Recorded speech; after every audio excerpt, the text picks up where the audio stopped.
I'm Cory Piehowicz, and this is my book, Worker. I've been collecting worker photos for over 20 years and kind of in I would say the denim history industry for about 15 years. I think what got me into photography was movies in general. I went to school for cinematography and then ended up taking up photography as well. When I started to collect photography, I used to collect portraits of workers and just rugged guys. And then I got interested in, what are these guys wearing? Do any of these pieces still exist? And if they do, where are they?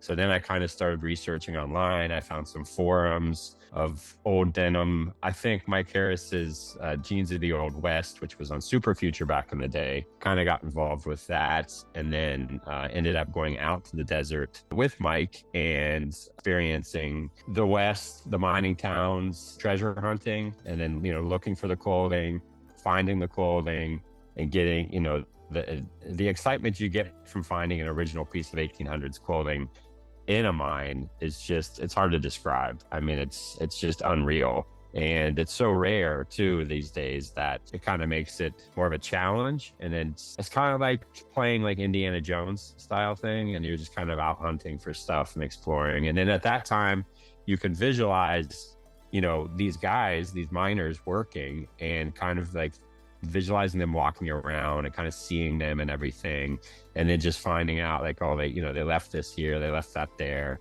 But really it was just about, to me, it was just about the clothing and the blue jeans, the jackets, and I think we all, as denim people and workwear people, just you fall in love with it, with the fabric, the wear, the look of everything, just finding new details that no one's seen before.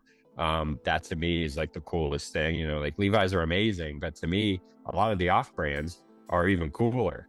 And just seeing, the ways they got around Levi's, the rivet patent, finding out the stitching that they had to do to keep the pockets on, all that stuff to me was just, fascinating. And then even to top that, to find a photo of a guy and being able to see the details in the photo of, this is a Kraus pant, or this is, a green bomb with the leather patches on it.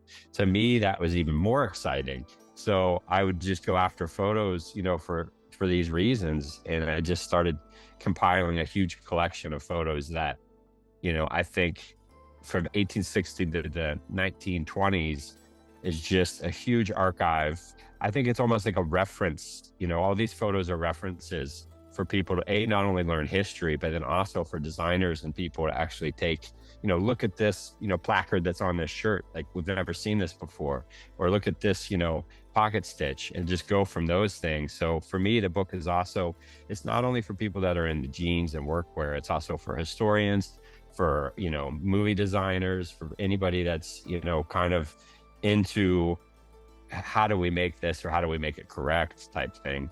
When I started thinking about worker, which was a long time ago, it was almost 15 years ago, is when I came up with the concept. I want to do this book, and I want to include, pieces of clothing that kind of match the pictures, so, okay, if this guy's wearing a striped Henley, I kind of have a Henley from the same time period that kind of matches it. It's not the exact Henley, but at least it kind of shows you a reference of what that guy was wearing. I think another good thing with the book is that you get to see the color of stuff. So some stuff is a lot brighter than you imagine because you only see it in black and white. And I think that's also true with, a lot of the guys. I would say some of the clothing was more flamboyant back then. Like, you would have roses on shirts, you would have, calico fabric and stuff that a lot of guys these days just don't wear. But back then they were like rugged, dirty, working guys, and they wore these beautiful, beautiful pieces.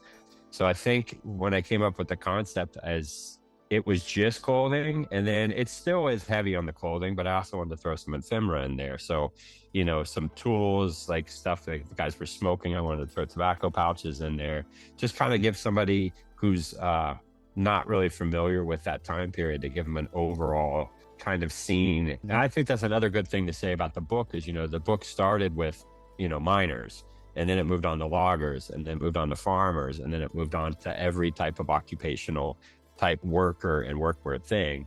And, I included a few pictures in the book that kind of show you a little bit more of a scene, but a lot of them are very detailed and more like portrait type things where it really shows you the worker. And that's kind of why I called it Worker, because it's not about all the workers. It's just like when you're looking at the book, you can kind of look at each person and kind of make your own story with each person, and then you have the same people saying, why is nobody smiling? If you knew what those guys were doing back then, as far as the hard work that they were doing and their circumstances that they were working under, you might not be smiling either, just because mining was not an easy job. I mean, you'll see it, just being to certain mining towns and being in the mines, you can see how hard it was.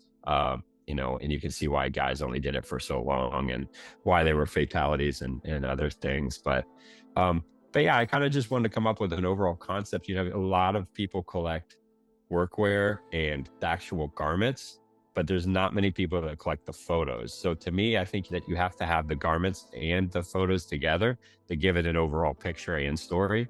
And that's kind of where Worker developed and where I was moving to. I'm very, very, very excited about the book release. After all these years, I cannot tell you how much of a relief it is to finally get it out. It's not only the fact that I have, thousands of photos at my place that, sometimes I worry one day, like, what if there's a fire and they all disappear? It's like, now I have a book of them. So they're archived. They're going to be in a lot of people's hands. So I think that the point too is that I'm excited to share the book with everyone.